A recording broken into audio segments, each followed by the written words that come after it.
180 ഹൈറ്റില് Tata GI sheet കൊണ്ട് നമ്മൾ നിർമ്മിച്ചെടുത്ത അടിപൊളിയായിട്ടുള്ള ഒരു കോർണർ വിൻഡോ ആണ്. അതായത് 6 അടി ഹൈറ്റ് വരുന്നുണ്ട്. 6 അടിയാണ് ഇതിന്റെ ഹൈറ്റ് വരുന്നത്. ഈ ഭാഗത്തോട്ട് 1 മീറ്ററും ആ ഭാഗത്തോട്ട് 1 മീറ്ററുമാണ് ഇതിന്റെ സൈസ് വരുന്നത്, വീതി. ഇത് ഇഞ്ചസ് കൊടുത്തത് SS-ന്റെ ബട്ടർഫ്ലൈ ഇഞ്ചസ് ആണ്. ബട്ടർഫ്ലൈ ഇഞ്ചസ് എന്ന് പറയുമ്പോൾ നമുക്ക് വുഡിന്റെ ഷട്ടർ, ജനൽപ്പൊളി എല്ലാം ഇതിന് മരത്തിലാണ് വരുന്നത്.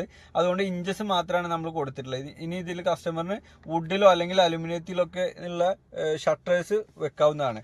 സ്റ്റീലിന്റെ ഷട്ടർ ചില ആളുകൾ നമ്മളോട് ആവശ്യപ്പെടാറില്ല. പിന്നെ അതുപോലെ ഈ ഒരു ഫ്രെയിം സൈസ് എന്ന് പറയുന്നത്, നമ്മൾ ഈ വിൻഡോന്റെ ഫ്രെയിം സൈസ് ഈ ഭാഗം 4 ഇഞ്ചും ഈ ഭാഗം 2.5 ഇഞ്ചുമാണ്. 4ക്ക് 2.5 ഇതിന്റെ ടോട്ടൽ ഫ്രെയിം സൈസ് വരുന്നത്. ഇതിന് കൊടുത്തത് കോർണറിൽ മാത്രം 4.4 വരും. അതേപോലെ ഈ ഒരു ഭാഗത്ത് കൊടുത്തിരിക്കുന്ന ഗ്രില്ലിന്റെ സൈസ് എന്ന് പറയുന്നത് 3/4 GP അപ്പോളോ ബ്രാൻഡിൽ വരുന്ന ട്യൂബാണ്. ഇത് നമുക്ക് സ്ക്വയർ ട്യൂബുകൾ അല്ലാതെ, ഹോളോ സെക്ഷൻ അല്ലാതെ സ്ക്വയർ റോഡുകൾ